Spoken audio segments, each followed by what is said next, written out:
비트코인의 성공 비결. 비트코인이 성공적으로 자리 잡았다는 사실은 논란의 여지가 없습니다. 비트코인은 14년 동안 지속되고 있습니다. 비트코인의 시가총액은 690조 원 이상입니다.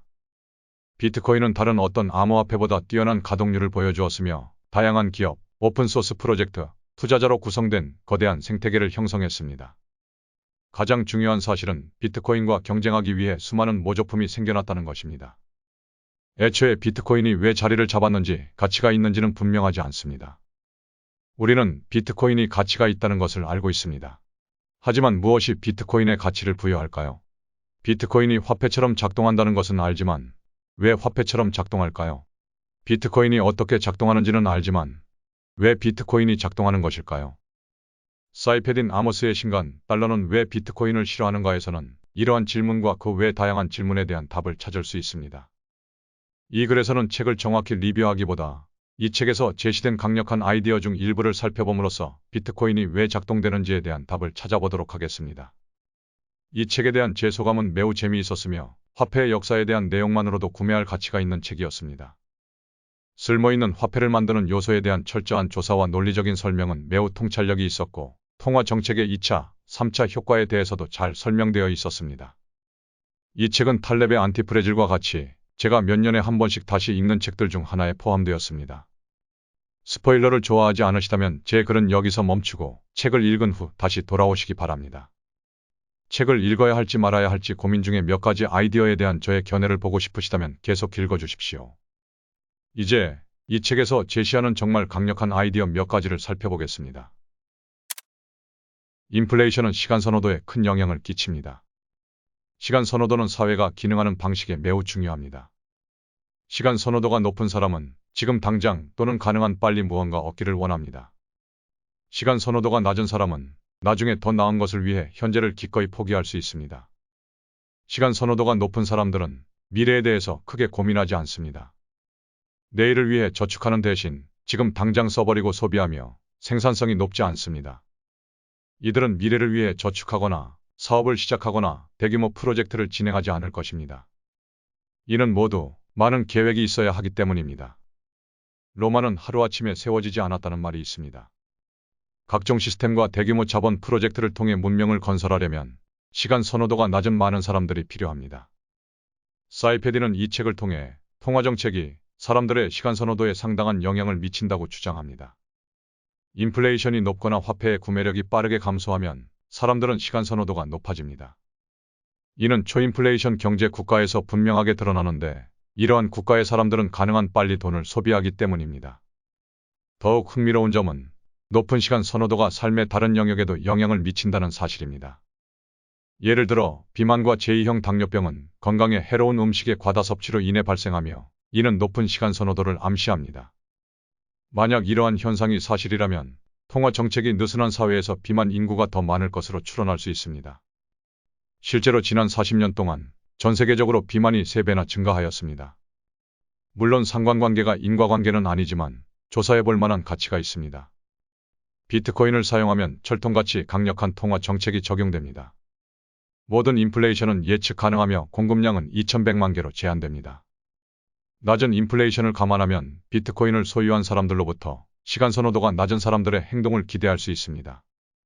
경험적으로만 살펴봐도 비트코인을 보유하게 되면 대부분의 사람들이 저축에 더 많은 관심을 갖기 시작하기 때문에 이는 사실인 것 같습니다.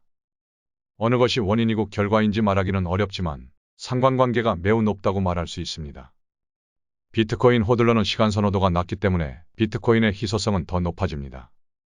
이는 결과적으로 비트코인을 더욱 매력적이고 탐나도록 만들며 더 많은 사람들, 특히 시간 선호도가 낮은 사람들이 비트코인을 보유하게 만듭니다. 이러한 선순환이 지난 14년 동안 비트코인의 가치를 상승시킨 원동력이었습니다. 통화 공급을 늘리기 위한 노력은 항상 계속됩니다.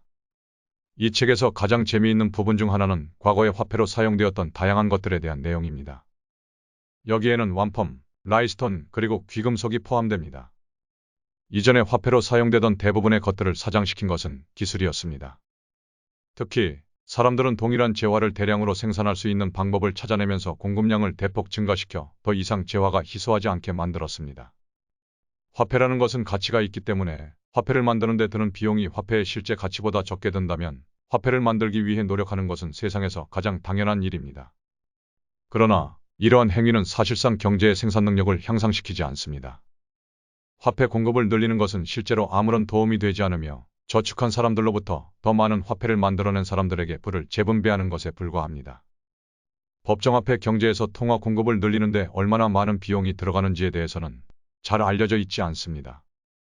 사이페디는 은행 산업의 상당 부분이 본질적으로 화폐 창출 활동에 관여하고 있다고 주장합니다. 미국에서 은행업이 GDP의 7에서 10%를 차지한다는 점을 감안하면 이는 생산성에 기여하지 않는 막대한 부의 재분배라는 것을 알 수 있습니다. 또한 이러한 관찰을 통해 지분 증명의 열등함을 명확히 알 수 있습니다. 더 많은 화폐 공급을 위한 노력이 투입되겠지만 실제로 그 노력이 어떤 형태인지 알 수 없으며 작업이 끝났다는 증거가 없습니다. 게다가 이러한 노력은 네트워크의 어떤 방식으로든 보안을 강화하지 않으며 실제로 낭비되는 작업이 될 것입니다. 법정화폐는 당신의 것이 아닙니다. 이 책에서 가장 눈길을 끄는 부분 중 하나는 제1차 세계대전에서 일어난 상황에 대한 내용입니다. 세르비아 분리주의자들과 오스트리아 헝가리 제국 사이의 작은 전쟁으로 시작된 이 전쟁은 전쟁에 참여한 거의 모든 국가의 국구를 고갈시킨 세계대전이 되었습니다. 이 전쟁과 이전 전쟁의 차이점은 중앙은행의 존재 유무였습니다. 특히 법정화폐는 중앙은행이 화폐의 양을 부풀릴 수 있게 해주며 이는 본질적으로 화폐 소유자의 동의 없이 화폐의 가치를 빼앗아가는 행위입니다. 법정화폐는 정부가 보유한 돈을 쓰는 대신 인플레이션을 통해 화폐의 모든 소유자로부터 가치를 빼앗아 갈 수 있습니다. 인플레이션만이 법정화폐를 압수할 수 있는 유일한 방법은 아닙니다. 대부분의 돈은 현금이 아니기 때문에 은행 계좌에 있는 돈을 압수하는 것도 정부가 돈을 몰수하는 또 다른 흔한 방법입니다. 금융기관의 AML, KYC법은 정부가 승인하지 않은 사람들로부터 돈을 몰수할 수 있도록 현금 거래를 면밀히 모니터링하는 방법입니다. 테러리스트부터 마리화나 판매점, 포르노 제작자, 정치적 반대자에 이르기까지 폭압적인 통치로 가는 지름길은 독자의 몫으로 남겨져 있습니다. 비트코인의 가장 큰 차별점은 화폐가 중앙기관에 의해 통제되지 않는다는 점입니다. 비트코인을 몰수하기 위해선 개인키가 필요하기 때문에 비트코인은 압수할 수 없습니다. 이는 법정화폐뿐만 아니라 많은 알트코인과도 다른 점입니다. 테더는 특정 코인들과 상환할 수 없도록 조치했습니다. 이더리움은 해커로 간주되는 사람들의 코인을 압수했습니다. 건전화폐는 계획을 수립할 수 있게 합니다. 사회에서 건전화폐가 중요한 이유는 여러 가지가 있지만 제가 이 책에서 배운 가장 핵심적인 이유는 건전화폐를 통해 사람들이 효과적으로 계획을 세워나갈 수 있다는 점입니다. 법정화폐는 해외 송금이나 소액 결제를 제외하고 일반적으로 분할하거나 먼 거리로 전송하는 데 꽤나 유용합니다. 그러나 법정화폐는 미래를 위해 가치를 저장하는 데는 취약합니다. 이 책에서는 이 개념을 규모, 거리, 시간에 따른 판매 가능성이라고 부릅니다. 건전화폐는 저축을 가능하게 하고 저축은 자본 축적을 가능하게 합니다.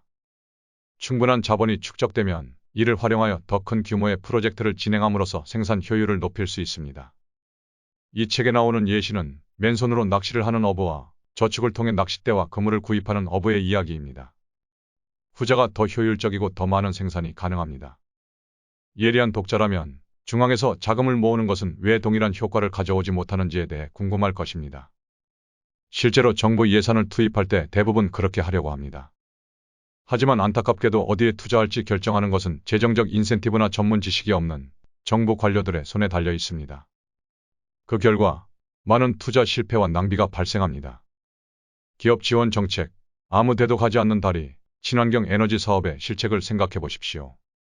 반면 사업가들은 성공 확률이 높은 분야에 투자할 수 있는 재정적 인센티브, 특히 손실 회피 성향과 전문성을 갖추고 있습니다. 또한 성공한 사업가는 더 많은 보상을 받음으로써 대규모 자본 프로젝트에 더 많이 투자하게 되고 시간이 지날수록 계속해서 더 나은 투자를 해나갈 수 있습니다. 결론. 비트코인이 사회에 주는 주요 혜택은 건전화폐를 다시 가져다주는 것으로 이해할 수 있습니다. 건전화폐는 자본 축적을 유도하여 투자를 가능하게 하고 더 적은 노력으로 더욱 훌륭한 상품과 서비스를 제공할 수 있게 합니다.